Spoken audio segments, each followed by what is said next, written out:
It was 9:15 a.m. on a Tuesday. I had just sat down with a fresh coffee, opened my laptop, and pulled up the master lead spreadsheet I used to run my consultancy. I scrolled down to check the weekend's activity. That's when I saw it. Row 114. A lead from a mid-sized logistics firm had come in late Friday afternoon. It was exactly the kind of high-ticket client I'd been targeting for months. But as I looked at the timestamp, my stomach dropped. I had missed it by nearly 4 days. I'd seen the notification on my phone while I was at dinner, mentally noted it, and then life happened. I never logged it. I never followed up. By the time I sent the apology email 10 minutes later, the damage was done. They'd already moved forward with another agency. That one missed row cost me a $5,000 contract. This wasn't a lack of hustle. I was working 70 hours a week. It was a failure of logic. I was treating my own memory like a reliable database. And at AutoBiz AI, we look at these moments not as personal failures, but as systemic ones. I had built a business that required me to be a perfect machine, and I'm just a person. The realization was brutal. I was the bottleneck. My manual processes weren't just slow, they were expensive. But as I sat there staring at that empty row, I knew that simply throwing more human hours at the problem, hiring an assistant or a project manager, wasn't the actual solution. I stopped looking for a person to fix the problem and started looking for the specific point where the system failed.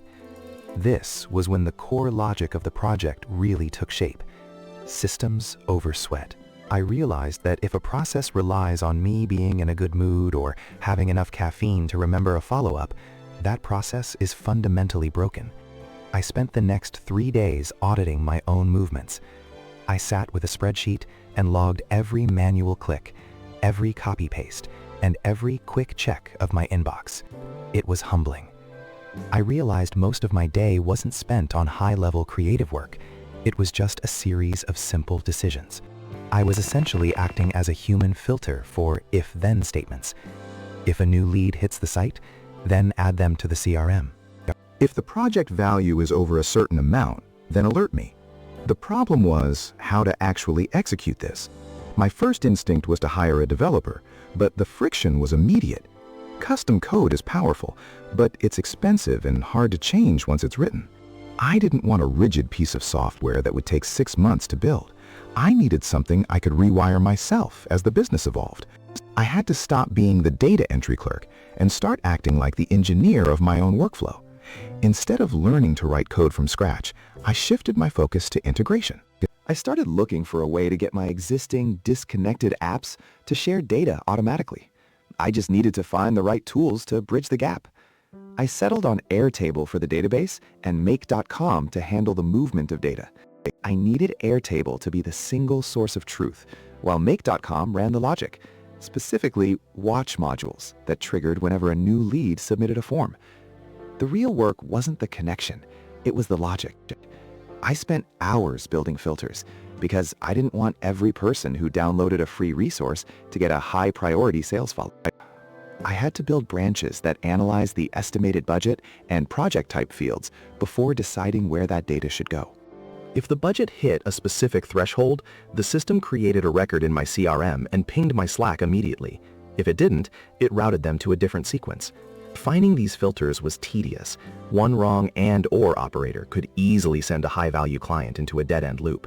Despite the power of these tools, I made a conscious decision not to automate the entire lifecycle. I kept a human-in-the-loop checkpoint for the proposal phase. Total automation sounds efficient, but it lacks the nuance to spot a subtle edge case that requires a personal touch. I built a review required status in Airtable that would pause the sequence until I gave it a manual thumbs up. The first small win came when I saw the first auto-reply go out. It wasn't a generic template. By pulling specific data points from the inquiry, like the prospect's industry and their stated pain point, the system generated a response that felt genuinely personal. For the first time, it felt like I was actually scaling my expertise without being physically present. Everything looked solid on paper, but I knew the real test would come the moment I flipped the switch and let real customer data flow through the pipes for the first time. That confidence lasted until 2 p.m. on a Tuesday, when my phone started vibrating, and it didn't stop.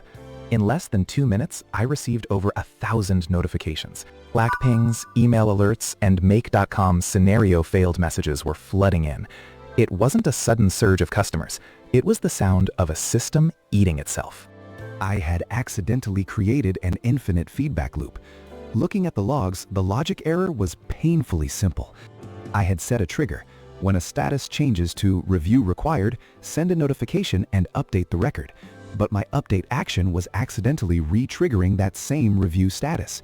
The system was essentially shouting at itself in a circle, firing off thousands of API calls every minute. It wasn't a software glitch, it was a flaw in my own architecture. I had built a machine that was incredibly efficient at being wrong. I sat there, watching my API credits and my budget drain away in real time. That sunk cost weight hit me hard. I actually considered deleting the whole thing and going back to manual spreadsheets. At least manual work didn't break at this scale. I felt like an amateur playing with high-voltage power lines I didn't fully understand. For a moment, hiring more people felt safer than trusting my own logic. But once the panic subsided, I forced myself to treat it as a debugging exercise rather than a total failure. I needed a circuit breaker, a way to ensure the system could distinguish between a fresh trigger and an automated update. I spent the next 4 hours rewriting the logic gates, adding filters that would kill the loop before it could start. Then, I flipped the switch back on. The quiet period after the fix was almost worse than the chaos. For hours, nothing happened. But that silence was exactly what I'd been building toward.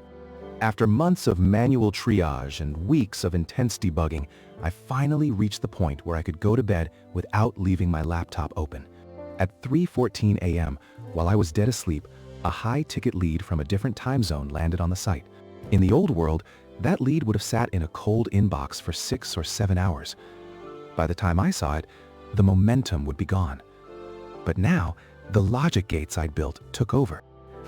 The system didn't just receive an email, it scraped the sender's company data, cross-referenced their LinkedIn profile via API, and calculated a lead score of 85. Based on that score, it autonomously triggered a personalized response and provided my booking link. When I woke up at 7:30 a.m. and poured my first coffee, I didn't open my laptop to work. I opened it to find a discovery call already confirmed for 11 a.m. that morning. The heavy lifting had been finished while I wasn't even a participant in my own business. It wasn't about the imagery of a laptop on a beach. It was about the mental shift in my daily schedule. I wasn't the engine anymore. I was the architect. I spent my morning reviewing the architecture of the flow instead of drowning in the individual tasks. But as an entrepreneur, I don't trust a good feeling or a quiet morning. I trust the cold, hard numbers. I needed to see if this operational silence actually translated into a better bottom line. So I turned my attention to the one document that doesn't lie. I pulled up the master spreadsheet that now tracks efficiency instead of leads. The data staring back at me was undeniable. Before this system, lead triage and manual follow-ups were consuming about 14 hours of my week. That's nearly 60 hours a month spent on repetitive data entry and administrative babysitting. When I crunched the numbers on the overhead, the total cost for the subscriptions, Airtable, Make, and the API credits came out to roughly $180 a month. Comparing that $180 to the $5,000 I lost from a single human error makes the financial ROI obvious. But the intangible ROI was actually more significant: the total elimination of decision fatigue.